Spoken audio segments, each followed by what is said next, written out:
So, ladies and gentlemen, welcome back to the show. I'm Terry Lin here with my co-host Travis Marjani, and today we're going to talk about locations around the world for e-commerce entrepreneurs. So, Travis, what's going on, man? Well, one really cool thing is I'm trying to organize an e-commerce house in Los Angeles, and I know Terry's the maybe, so it might be me, Terry, a guy Garrett from the Masterminds, and maybe one or two other people I've been talking to. We'd all basically get a house together and obviously get to interact, have fun socially, but we'd all have similar goals of trying to take our e-commerce store and make it into a bigger thing. And I think it'd be better than a mastermind. It's like a permanent mastermind where you get to hang out with like-minded people. So if anybody would be interested, and once again, it's going to be in Los Angeles, send me an email at travis@buildmyonlinestore.com. I'm really trying to organize this and get people that I think would mesh well together. So I'm pretty excited about that. Yeah, because the thing is, you can live with people that are working corporate jobs, but it's just more productive to live with people that kind of are doing the same thing. And so one thing we had brainstormed earlier was kind of having a studio in the house. So if anyone needs to record like a video, do like a podcast or something like that, we ideally have a space for that and things like that. So, and then you have like barbecues, people come over, we do like, weekend workshops, things like that. All that kind of Terry's idea was, every week we could do like a Sunday barbecue and just kind of have like a Sunday kick it mastermind where we can kind of spitball ideas. But also, I think there's something really powerful, and it's like, man, I'm working on this AdWords right now. Hey guys, what do you think? Should I do this and this? And you have 4 or 5 other people there. They can say, oh, I've tried that before. Don't do this, do this other thing. So I don't know. I think every aspect of it would be really cool. So Travis, you're also looking to hire someone kind of on a part-time basis too, right? Yeah, something I really want to do, and people that have listened to the show for a while know I have virtual assistants, but I'd really like to hire someone, probably like $9-10 an hour, so nothing paying insanely a lot of money, but hire someone to do a lot of the tasks that I'm currently doing and basically teach them along the way. So it'd kind of be like a paid internship type thing. So if anybody's interested in doing that, send me an email, travis@buildmyonlinestore.com. Also, and obviously I do prefer people in the Los Angeles area, but if you're outside that, still send me an email, and maybe we could work something out on like a remote basis. Alrighty, cool. So today we're going to talk about different locations for e-commerce entrepreneurs. So we've broken these locations down by 3 tiers. One is bootstrap tier, where kind of if you're starting out and you want to keep your costs low and you want like a good value for your money in terms of where you're living, right? And you need to stretch the dollar. And the second is mid-tier, where kind of you have something established but you want to meet more people, but you don't want to go to some crazy expensive city yet. And so the last one, we have the high tier, which is basically the best cost of living you can get anywhere, most modern facilities, social life, things like that. So each place kind of has its own pros and cons. That's what we'll kind of go over today, based on the people that we know and based on our own experiences in different places too. All right, so before we start, one thing to recognize is that every city kind of has its own whisper, where if you look at New York, what the city tells you is that, hey, you should be some corporate guy, you should be in finance, you should work in advertising. And SF, the city whisper, is that, hey, you should be making a startup, trying to change the world, raising money. Whereas LA is like, hey, you should be in entertainment, try to be an actor or model or whatever, right? And so each city kind of has its own whisper in the sense of what it means to be an entrepreneur. So that's what we're going to go over today, and kind of the messages we've gotten from people that have lived in different cities. All right, so for the bootstrap tier, we have 5 places: Medellin, Colombia; Saigon, Vietnam; Chiang Mai, Thailand; Davao, Philippines; and Prague in the Czech Republic. So Medellin, Travis, you've been here, right? What's the deal there?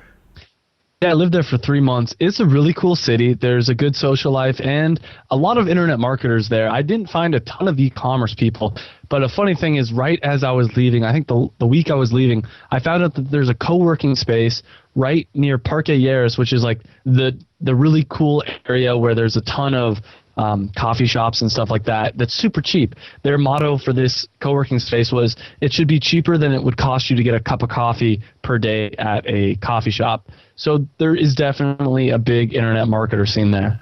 Yeah, we had a former guest, Conrad. I forgot what he's doing. He was doing like PR hacking, but basically he opened a co-working space in Medellin too. So, and he's kind of like Colombian American. So a kind of growing scene there, but not probably, if you want to be in South America, that's probably where you'd want to be. Okay. There is 2 things that I'd want to add. And one is that if you want to know Spanish and learn Spanish, which I think is probably the #1 language in the United States to know as a second language, I highly recommend it. And then 2, There are beautiful women there. It's like the capital of beautiful women. All right, cool. So number two, we'll move to Saigon, which is where I am. So this place is kind of like a Wild West city, in the sense that if you get pulled over by a cop, you don't really do anything wrong, but you just bribe him and then you do whatever. And if you go to a hospital, you need to go to do things faster. You just bribe people, and it's kind of a bustling city, but it's not for everyone because there's a little bit of pollution here. And if you're kind of like the outdoors person, this isn't the place for you because the beach is like an hour away. There's really no mountains here, and if you want to go to a nice place, you got to take a flight. Whereas kind of somewhere in like Bali or somewhere else where there's more diversity, it makes more sense. Even like LA, San Diego, you have all these different mountains, beaches, and like trails to access, right? But I think the biggest part about here is that you have probably 50 to like 100 people on the ground kind of doing this internet thing. A lot of bloggers, designers, coders, internet guys, e-commerce guys. So it's a very broad mix of people, but there's no one focus. So I think if you want like a big shotgun approach to meeting people, this is a good place. Would you call it kind of like a New York? No, not quite. It's more like a Hong Kong in the 1980s, kind of that feeling. Like it's kind of like they're building their first subway here. A lot of people in and out. Like the whole city, I think half of the city is like under 30. So a lot of people are really young. Because I think a lot of the people, they basically escaped during the war, or there's just that kind of a lost generation from the war. So a lot of young people now that are in this city, and a lot of them are seeing people like Steve Jobs, whatever. They realize they can like hustle to make money. So we have some people we know that are like waitresses, but they have a side business selling yogurt or something like that, and then their bosses are cool with them pitching like a customer in the restaurant about their side business. That is cool. Alrighty then, I guess Chiang Mai is the next one. So Chiang Mai, I spent like 2 weeks here last year. So Chiang Mai is kind of like a place where if you're into mountain stuff, like outdoor hiking, you want a calm city, small town feel, you do yoga, that's a good place for Chiang Mai. And by default, Chiang Mai, you get a lot of travel bloggers, internet marketers, kind of a lot of drop shippers just because the guests we had, Johnny and Anton, go there a lot. Although Anton's here in Saigon now, but he was based in Chiang Mai for a long time. No, I'm excited to go there, but I've heard that it's kind of like a beginner's city. Like you don't get a lot of really high up there people compared to some of the other cities where you get more experienced people. It sounds like it's a place you go to start, and then once you get more experience, you move on. I don't know if I'm correct in that. Yeah, in some ways, because Chiang Mai, you can live there for say $600 a month if you're bootstrapping really, really low. Like you can rent a room for like $100, but it's gonna be like a dormitory style, and your electricity will be like $5, right? And you eat like $1 street food every day, essentially, and you just don't do anything. But I think at some point, not like the people that live in Chiang Mai like it because of the nature stuff, most of it, and the pace is a lot calmer than say a place like Saigon, Bangkok, or even like Hong Kong. It's just much more chill, outdoors, and kind of the city whispers that hey, you have enough here, just be content and enjoy life, basically. And Chiang Mai does have like I think a co-working space called Pun Space, where everyone tends to go to. But in terms of like workspaces, I think most people still do cafes slash a mix of co-working, essentially. Gotcha. Alrighty then, so next one we're going to move on to is Davao in the Philippines. So Davao was a place where our friends at Empire Flippers were based on for a couple of years, and there are people going in and out of that place. And in terms of like if you look at Southeast Asia, you don't speak any of the languages. Philippines is actually a very ideal place because it's very Americanized and everyone speaks English there. So if you want a place that's quick to integrate in, Philippines is a good place. And Manila is kind of the capital, but it gets kind of messy. There are certain places you want to stay out of. I believe there's an area called the Fort where basically all the Western people stay, and there's like huge shopping malls, but it gets kind of too Americanized there. So Davao is kind of where I know people in the Philippines are gathered around. So if you're looking to have access to a beach in an English-speaking place, Philippines is a good place to go. And I guess if you want to get cheap labor, that's probably a good place to go too. I mean, I know all my virtual assistants are from the Philippines, so it'd probably be really cool to hire somebody and like actually have an assistant that comes to your house every day. Yeah, we have some people who do retreats in Davao once in a while. Like they'll rent out a house and then they'll fly all their VAs in and just do like a week of work or a weekend of work. And there's one or two guys in the DC I know that are actually based in Davao, like kind of just hiring these VAs as like an agency where like they're vetting, doing all the interviews and things like that, and then they kind of resell them to other people that need VA. Yeah. All right, cool. So next one we have is Prague. So if you're in Europe and you want to meet other entrepreneurs, I think Prague is a good place to go because in the DC we have about 6 to 10 people there. Most of them are doing coder stuff, but in terms of like an access point, Prague is kind of in the middle, and it's still quite budget friendly. Whereas like if you were to bootstrap in London, it might be a little bit more difficult. So Prague is a place. I think our friend Simon Payne from Lead Pages is there, and it's kind of a good city to kind of hop around different places on the weekend too. And I think the city's developing pretty big too. You can find good developers there if you needed to. Yeah, I've heard really good things about Prague, and how so the social scene's pretty good there as well. Yeah, the only thing that sucks about Europe is that the winters are really bad. Like it gets really cold there, and then you gotta get winter gear. So if you're just looking to like bounce around with like beach clothing, and you go to Prague, you're gonna need to buy jackets and like gloves and everything to stay there during the winter too. So, but that kind of moves us into the next tier, right? Because in the mid tier section, where you can kind of afford to travel a bit here and there, what a lot of people do is they go to say Prague or Berlin during the summer, and then they go to Asia during the winters slash spring, because then you can just stay within the same kind of clothing style without having to carry like a hoodie, jacket, gloves, boots, things like that, trench coats. All right, so in the mid tier, let's go with Austin first. So Austin was actually a place we considered kind of moving to also. So what's your take on Austin? Austin's a cool city. It's a young city. It seems like there's always something going on there. I did a lot of research and I spent a week in there as well. But it's definitely a young city because it's kind of close to college, and at the same time, there's always music festivals. There's always stuff like that. Plus, as you have in the notes, it's great for e-commerce. There's a lot of e-commerce people out there. It looks like BigCommerce and ShipStation's also located out of there. Yeah, and I know Andrew Udarian did this conference last year, his e-commerce fuel conference in Austin, and then Ezra Firestone also does like a mastermind there with his SEO guys, I think, every couple quarters too. So I think also as a city, like we have a couple of DCers there too, like Ben from Natural Stacks is there, Damien from Lynchpin, like a couple of guys that are living there. The only thing that kind of sucks is traffic's getting bad now because it's getting more popular as a place to live in.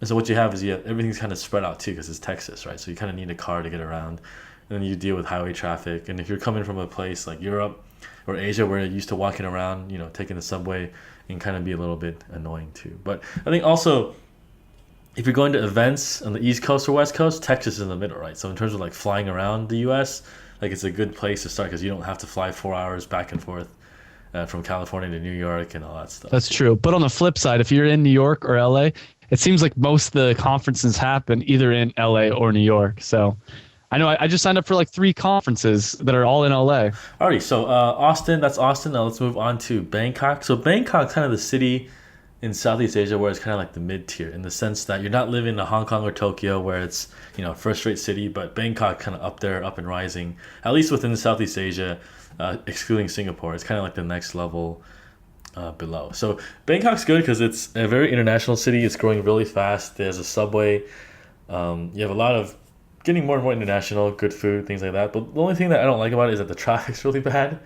And last time I went to the airport, it took me like an hour, just something that should have took 30 minutes. And so what happens is as you go to Bangkok, there's also like a foreigner thing. There's a Farang thing.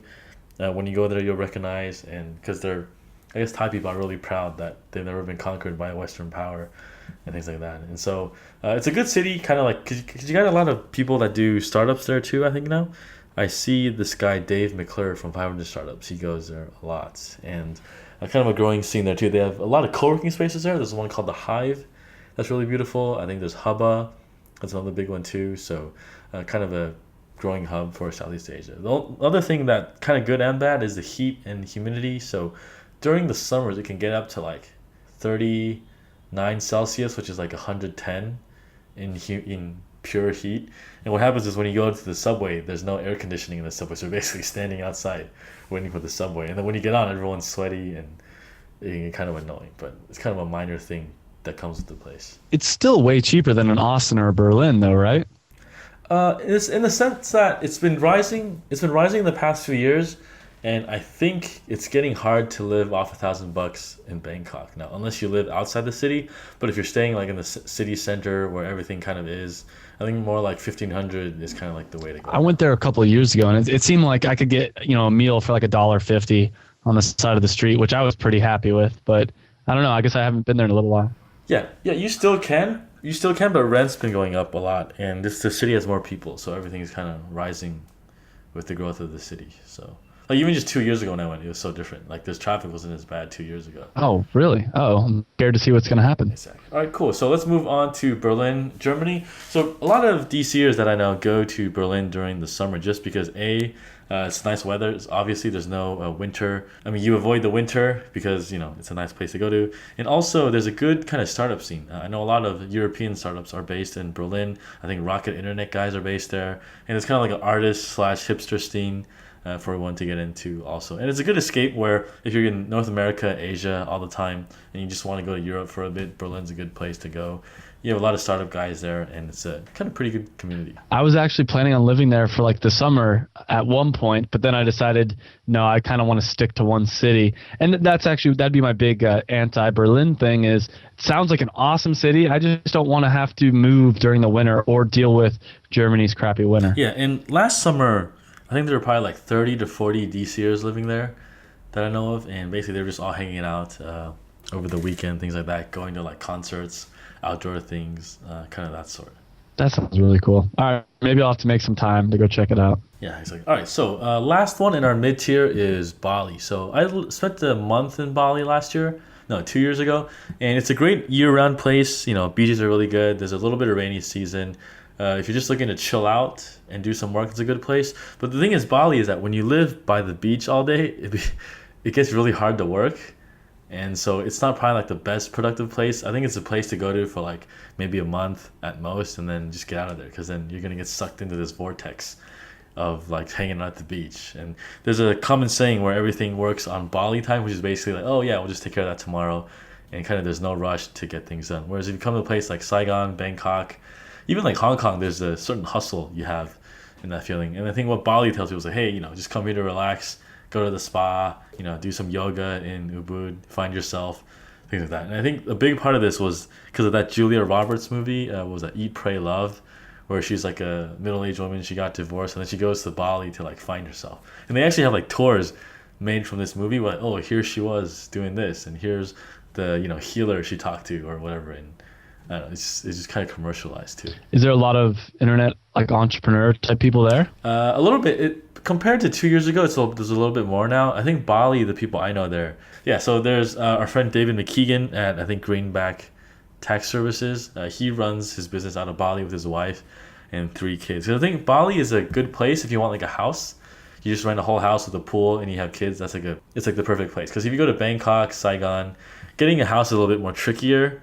Whereas like Bali, it's like a boom. You have a house right on the beach, and then that's really all you have to do. You don't have to go anywhere. That's cool. I haven't really heard that many things about it. But yeah, and if you want to co-work in Bali, all the places are either in Ubud or Canggu, basically. And these are these Canggu's by the beach. Ubud is like in the middle of the mountains, kind of where the monkey forest is, and kind of all the yoga people. Whoa, there's a monkey forest? You left that out? Yeah, there's a monkey forest where you can go hang out with monkeys, basically. All right, I'm going.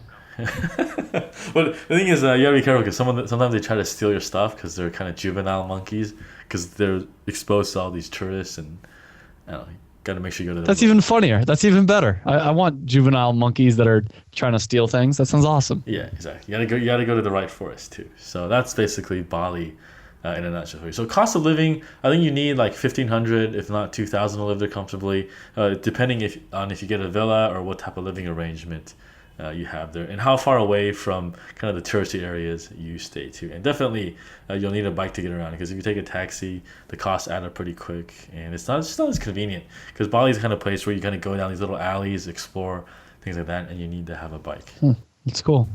All right, so let's move on to the high tier places. So high tier, we have New York, Los Angeles, San Francisco, Singapore, Hong Kong, and Sydney, Melbourne. So New York, where do we start with this one? So New York's really cool. Anything that you want to do, you can do in New York.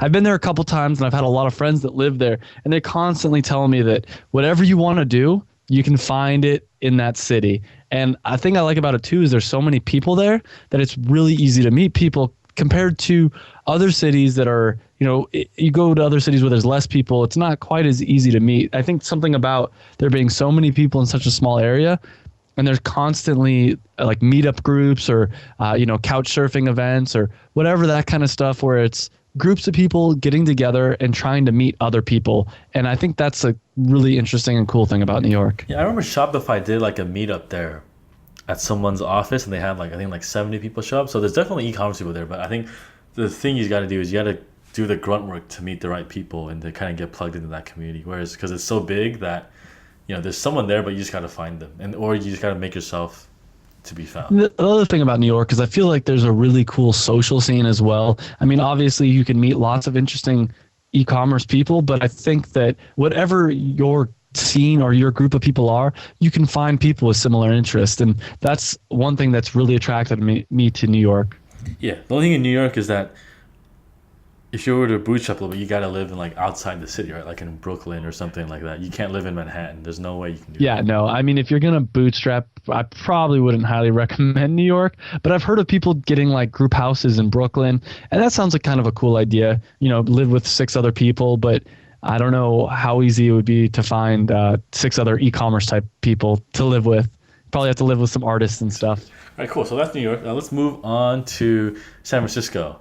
So San Francisco obviously is kind of like the startup hub, but the startup hub is for the VC angel investing type of play, where you're making like a tech startup, you're making some app, or you're making some service, right? So e-commerce, certainly people there, but I'm not so sure it's the right type of environment for e-commerce guy, because we have a mastermind member, Garrett, that lives there, and he doesn't really like it there, or at least he's looking for more people like him. But I think a lot of the things is because the whole startup scene there is all like about raising money, doing this, valuations. It kind of gets to become like a circle jerk. So if you're bootstrapping a business, it's probably a good place to go. But I mean, there's probably better places.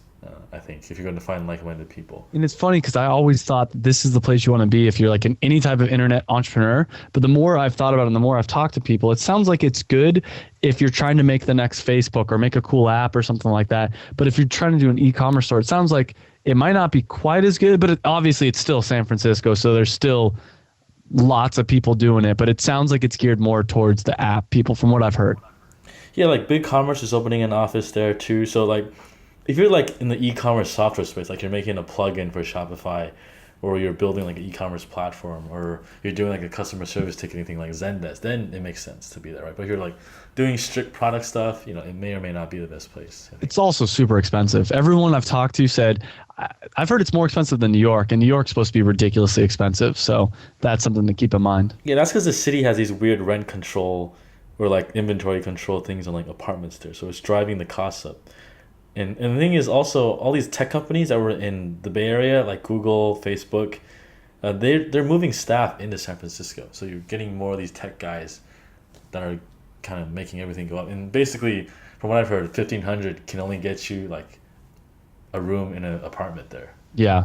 Yeah. I've heard people spending insane amounts of money on studios. So that's something to keep in mind. Yeah, there was this article that went around the other day, a couple months ago. It was like internship prices in SF, and basically they would give people like $3,000 a month in housing or stipends or something like that just to like cover the costs. So pretty insane on how much money is kind of needed to live there now. That is crazy. Yeah. All right, so let's move on to Singapore, Hong Kong. So if you're going to be in Asia and you want high quality of living, I think Singapore, Hong Kong is kind of the best places you can go. Because they're really developed, kind of like the Asian tigers. They went through all this stuff Southeast Asia is doing in the 80s, right? So now Singapore is basically like a futuristic city, almost very clean, everything works. And Hong Kong is kind of like that too. Ever since they kind of went back to China, their finance industry has been growing, and kind of they have these big malls, apartments, things like that. But I think the cons of this is that they're really expensive to live in too, and kind of they're also very corporate cities. So there are some entrepreneur like startup hubs there, but I think they lean towards the startup scene VC space too. So if you're a bootstrapper, it might be hard to find people in these cities. But on the other hand, if you have like family, kids, and you want them to go to a good school, really Hong Kong, Singapore is kind of like the top of the tier in terms of like this part of the world. I've never been to either of these two cities, but I'm really excited because I'm planning on going in the next few weeks. So I've heard nothing but good things, other than the fact that they're expensive. But everything else has been really good things. Yeah, Hong Kong. This comparison probably isn't the best one, but Hong Kong does kind of give you that New York feel. It's like a big city with a lot of people, skyscrapers, things like that. But there's a lot of difference. But I think it's the closest thing I can kind of describe it with, in some ways. See, whereas like a big finance sector, big corporate sector, kind of like New York has the big banks, things like So that. Singapore, does it seem like more futuristic than like American cities, or is it on par with like American cities?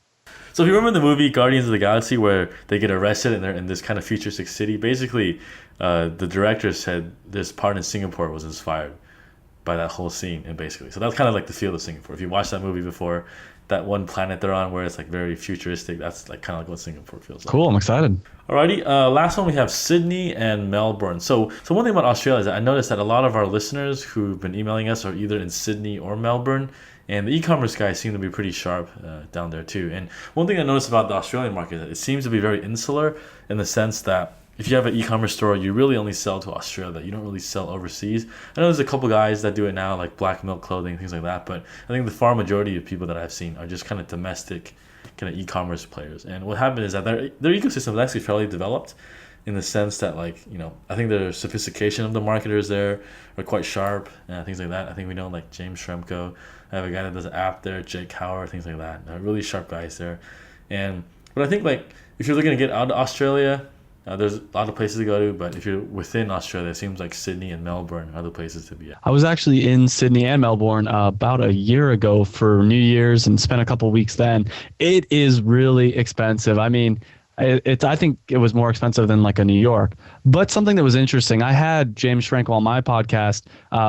I think it's going to be released in like a week. And he had this whole rant on how living in an expensive city is actually like a really good thing for you. Because if you're living in a city where you can get by on $600 a month, you're going to price your products lower. Because, I mean, when you're paying $1 for your dinner every day, to charge, you know, $30 for an ebook sounds like a lot. But if you're living in a Sydney where you're having to pay $50 to have a decent meal, getting $50 for an ebook sounds like, oh, that's nothing. I can charge $100.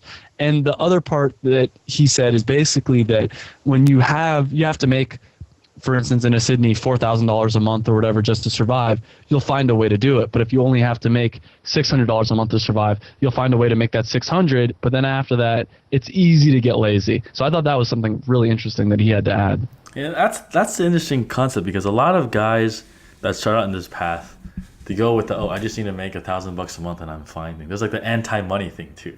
But then on the other side is that, well, you don't want to do this forever, because then you'll just be that, 40-year-old sex pat in the Philippines dating an 18-year-old girl, right? Yeah, exactly. I think there's a certain point where you want to be saving a little bit of money. It's great to be living off $1,000. I mean, my goal is, in my 30s to 40s, being able to not have to work. I mean, I still plan on working, but have enough where it's like, hey, if I wanted to retire today, I could. And I don't think if you're just making enough to get by and you're already kind of in that retirement mode, it's kind of hard to do. It's kind of hard to get in that head space. Yeah, like I think the key is bootstrapping shouldn't be the end game. Yeah, plus I also have to say, and I think we kind of mentioned this earlier, my experience is you want to meet the really influential people, the people that really know what they're doing. Chances are you're more likely to meet them in a Los Angeles, a San Francisco, a Sydney. The networking is a lot better in a high tier city. So the last one, Los Angeles, saving the best for last, because yeah, Los Angeles is a really cool city. Obviously, the weather is a big driving factor for a lot of people coming out there. I think a lot of people, if you're living in like a Chicago or a New York and you're having 6 months out of the year be freezing cold, then it's worth coming down to checking out. You're doing yourself a disservice. But the other thing about Los Angeles is there is a good amount of e-commerce people that I've met already. I mean, we held our first event here and there was 13 people that came, and I didn't really do any marketing for the event or anything like that. 13 people came. We just all had a nice lunch. It's also a fashion center and a port city. And if you're trying to get manufacturing done, I found that there's a lot of different like clothing manufacturers. And I'm sure there's also other types of manufacturing going on around here as well. There's a good meetup group there too. We saw kind of through meetup.com. They had like 400 people just in like the Silicon Beach meetup, which is what they call Santa Monica. I think Dollar Shave Club is based there. Nasty Gal, kind of like a fashion brand, is based there too. Yeah, and I mean, I will say one of the disadvantages from what I can tell with Los Angeles, and it sounds like there is one or two meetup groups, but it seems like it's one of those cities that you kind of need to step up and be a leader, as opposed to, I feel like New York already has its leaders. You just can kind of join a group. I feel like in Los Angeles, people are looking for someone to do the organizing of the events. But the good thing, if you're listening to this, is I'm happy to do that. So definitely send me an email if you're interested in joining the e-commerce house. And once again, it's travis@buildmyonlinestore.com. And even if you think, oh, I can't really afford to come out to LA, I am looking to hire an assistant. So if you already have an e-commerce store and you're looking to make a little extra side cash, I'd love to teach you some of the things that I know, and at the same time have you take care of some of my assistant work. Yeah, it's a good place to get kind of like some mentorship in a relevant skill set. Because I think if you do like a part-time thing, you can, I don't know, drive for Uber, but what is that going to really help you with, I guess? Unless you like advertise jewelry in Uber, which is another story. Yeah, and it's also different. Like if you were to try to do an internship for an e-commerce company, you're not going to learn a lot. You're going to learn a decent amount about a very specialized thing. But I'm looking to hopefully hire somebody that wants to learn just everything, and that way I can have them do anything that I'm interested in, take over some of the day-to-day work that I'm doing that I'm getting bogged down with. And of course, if you have questions, I'm here to answer all those questions. So I think it's the kind of opportunity that I would have loved, a couple of years ago. Awesome, very cool. Well, that's it. The locations for e-commerce entrepreneurs. Just to recap again, if you're in the bootstrap tier, Medellin, Colombia, Saigon, Vietnam, Chiang Mai, Thailand, Davao, Philippines, Prague, Czech Republic. Mid-tier, Austin, Texas, Bangkok, Thailand, Berlin, Germany, Bali, Indonesia. And in the high tier, New York, USA, Los Angeles, USA, San Francisco, Singapore, Hong Kong, or Sydney and Melbourne. A lot of cities. Cool, so that's it. A lot of cities. Hopefully, if you guys are going to move to any of them, do let us know too. And we'll probably do meetups in some of those newer cities too, eventually down the line. So shoot us an email, terry@buildmyonlinestore.com or travis@buildmyonlinestore.com, and we'll catch you guys next week. Nice chatting.